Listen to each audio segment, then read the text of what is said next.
Welcome to another edition of Talk City Greensboro, produced by GTN, featuring interviews and events happening around town. It's an easy way to stay in the know while you're on the go. Subscribe to Talk City on iTunes, Stitcher, Google Play, or SoundCloud so you can keep up with what's going on in Greensboro city government. I'm your host, Josh Johnson, and as always, and with me today, as always and with... Okay. Yeah. Here I am. That's right. Is my co-producer and very good friend, Rosemary Plywood. Hello. Welcome. Thank you so much. I'm glad to be here. We're so glad you are listening with us today. The city of Greensboro's fourth cycle of participatory budgeting is now underway. You can call it PB if you want, because sometimes that's hard to say. Participatory budgeting, right? Yeah. And now you're going, what in the world is participatory budgeting? Right, see there? I can't even say it. What is it and why do I care? Well, you are listening to the very right podcast, because we're going to tell you exactly why you should care and why it's actually a ton of fun. Mm-hmm. Karen Kixmiller is here, Senior Budget and Management Analyst for the city of Greensboro. Hello and welcome. Hello. Thank you for having me. I appreciate the invite. Really glad thanks you're for here. Coming. Thanks. Oh, okay. And then that's my question. You're up. I have to say participatory budgeting 3 times fast now, right? Mm-hmm. That's your punishment. Karen, thanks for coming. For those who are new to PB, can you give us an idea?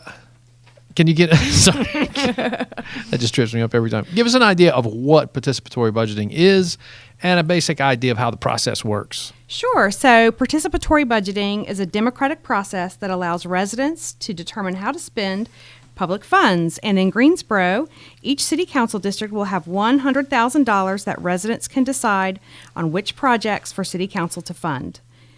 So the process is it's fairly simple. It's 4 basic steps. Number 1, residents will brainstorm ideas and submit those to the city. Could be something that they feel like their community needs, something they'd like to see at the local park or the library. Okay. So they submit those to the city.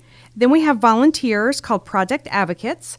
They work within their city council district to take those ideas, work with each other, work with their community, and work with staff to turn those ideas into proposals. Those proposals then go on to a ballot, and residents all across the city will vote on the projects that they would like to see funded.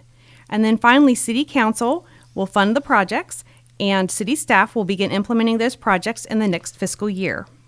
And then there's like a ribbon cutting and, excitement and fun. And, and, I sort of feel like as you were talking through that we need a song, like I'm just a bill, and I think about that. Don't you think that? Yeah, yes. Because, it sounds like people are still probably listening thinking this sounds like this process and it sounds like heavy with red tape, I guess, kind of. But that's the whole point of this is actually not. This is really meant to be idea to a group of people figuring out how to make that idea happen to implementation. Yeah. And so it really is a way to get involved and have a lot of fun. And, so can you give us an idea of some of the projects that have been funded and that, people might not even know that they've happened in their backyard? Sure. So we've got several murals that have been funded by PB. There is the one downtown on the Belmead parking deck, and then another on the Windsor building, and a third that will be coming up at Hester Park. Cool. Pool shades that are at 3 city pools that provide nice shade for the kids out there playing, playground upgrades and additional amenities, including like game tables and new accessible playground equipment, water fountains, park benches, bus shelters have been popular. Yeah. Crosswalks as well, making the community safer. I love that. And I'm kind of piggybacking off that. You said $100,000 per district, and so that sounds like a lot of money. But it's hard to know what things cost. So right. Those are kind of an idea of the scope, right, of things that might fit into that. But you can think bigger, and and that's kind of what those volunteers are all about, to kind of help vet those and find out what things cost. And even if it's a big idea, maybe it gets passed on and becomes something that City Council considers funding later on. Absolutely, because the project advocates will be working with staff and sharing their ideas, understanding the parameters. And then again, if it is that big idea that doesn't fit within this program, it might be something, like you said, that could be put in a capital improvement plan for later. And it definitely helps to inform our staff of what the community needs and wants. Yeah, love that. So if I have an idea, how do I submit it? And then what happens to that idea once I submit it?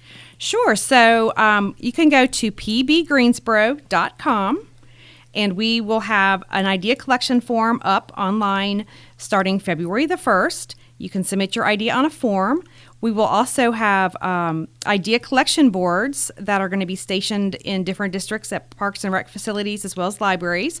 It has a QR code on there which will take you directly to the form, or you can leave a little sticky note on the map of what you'd like to see.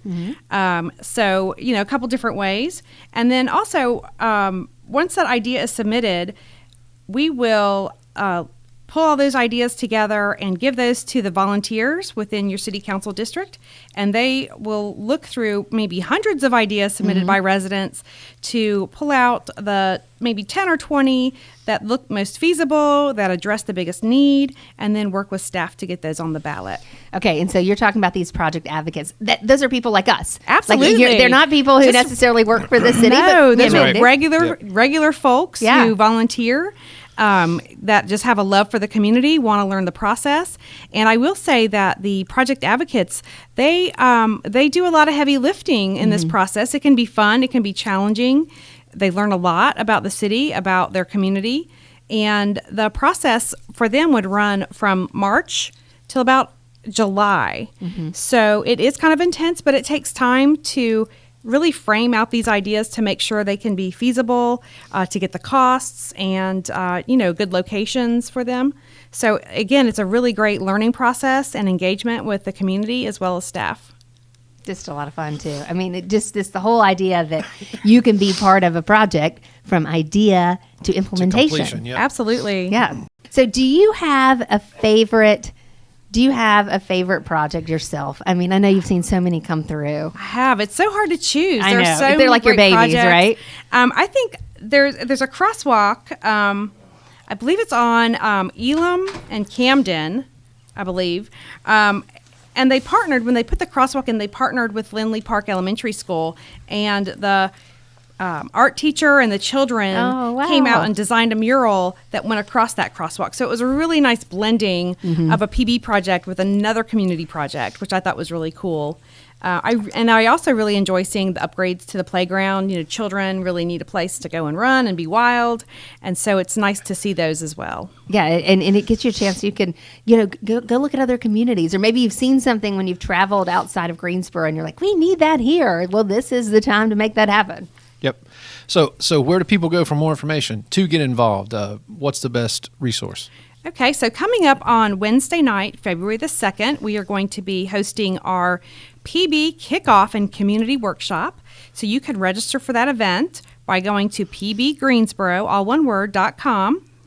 There you can register for the event as well as register to volunteer with the rest of the process.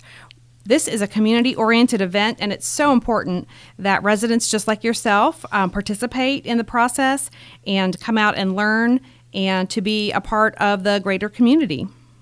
Love it. All right. Fantastic. Participatory budgeting. Participatory PB. budgeting. That's right. Participatory budgeting. Got it. Nice. Nailed it. Now let's nail it. So if you're listening to this, that means you are interested. That means you are ready to get involved. You are already making the first step towards ideas. So go ahead and do it. Submit an idea, volunteer. It's super easy, and you can be really making a difference for a long time here in Greensboro. Yep. Absolutely. Karen, thanks so much for coming on the show and telling us all about it. Well, thank you. I appreciate being here. Stay tuned in weekly by subscribing to Talk City Greensboro on iTunes, Stitcher, and Google Play. And don't forget, you can download Talk City from SoundCloud. That's it for this week. Thank you so much for tuning in to Talk City. Be sure to watch GTN, your official source for news and information about the city of Greensboro. GTN is available on Spectrum Channel 13, AT&T UVerse Channel 99, and North State Channel 31. GTN also streams live on Roku and the city's website at greensboro-nc.gov. Take care.